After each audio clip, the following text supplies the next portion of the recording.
Oydin tunlar. Dostoyevskiy. Oydin tunlar. Fyodor Dostoyevskiyning 1848-yilda yozilgan romantik asarlaridan biridir.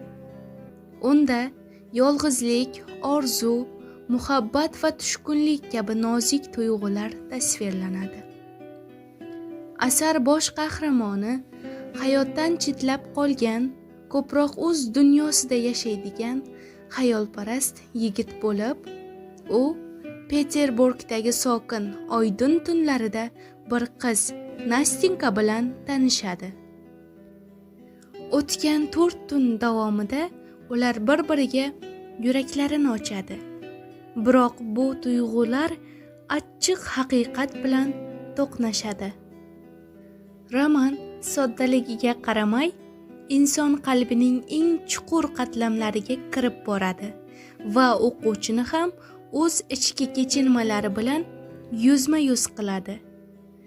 Oydin tunlar bu orzularga ishongan, lekin hayot haqiqatlariga duch kelgan qalblarning fojiaviy hikoyasidir.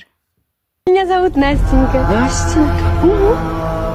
Настеньka. Men ranjirmidim. Men seni tiniq, osoyishta baxtingga qora bulutni ravo ko'rarmidim. Hech qachon. Osmoning hamisha tiniq bo'lsin. Va baxt uchun hamisha baxtli bo'l.